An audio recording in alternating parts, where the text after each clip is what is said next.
Hello, everyone. I'm Mayor Cyril Jefferson, and I want to say thank you to Rachel and her team at Business High Point, as well as Dr. Cubane, the team at High Point University, for hosting this year's State of the City.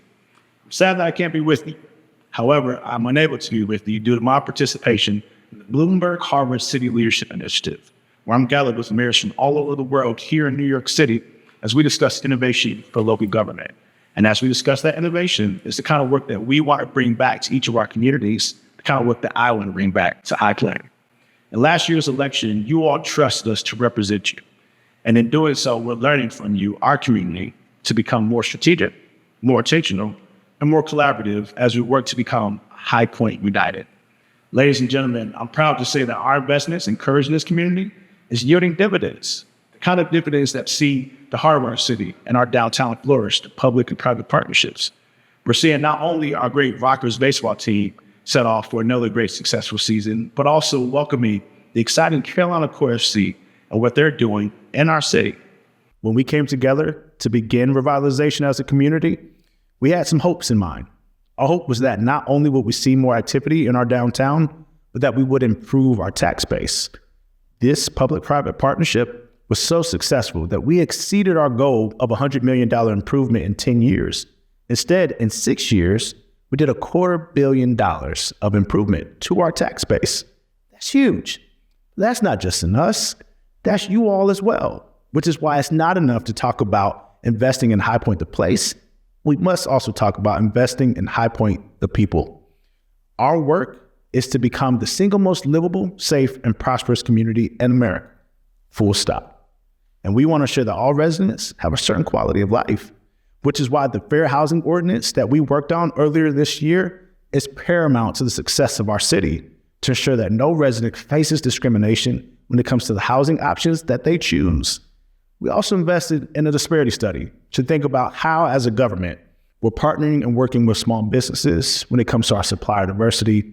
And then finally, working hand in hand with our NAACP and other community organizations, we were able to implement the work of the One High Point Commission and continue that work going forward for generations to come, which I believe through the restorative economic policies is going to take High Point to an incredibly new level. And investing in people also means investing in the men and women who make up the workforce of your city of High Point government, the employees who are working around the clock to ensure you have quality government services.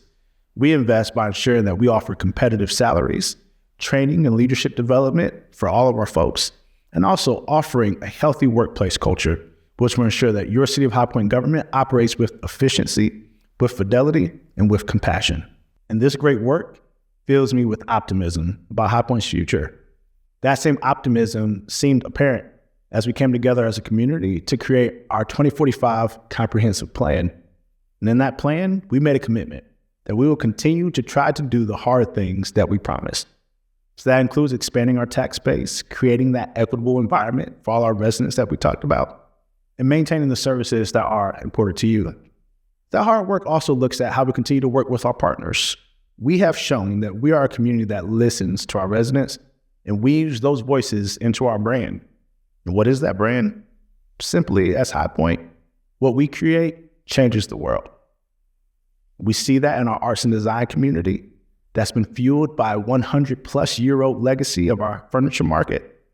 We see that in the great legacies of John Coltrane and Fantasia, who we just honored here in our city, and we're so excited about everything that she'll do next.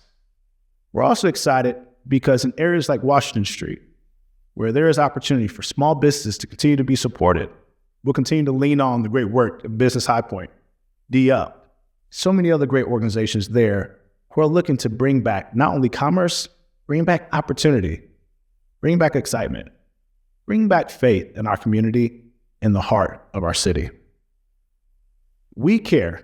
And for these efforts, I'm proud to say that we have received the very coveted designation from the National Civic League as a 2024 All-America City.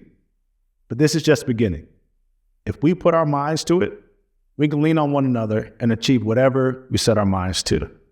High Point, I love you all, and I'm excited to welcome up my colleague and brother, Mayor Pro-Tem Michael Holmes.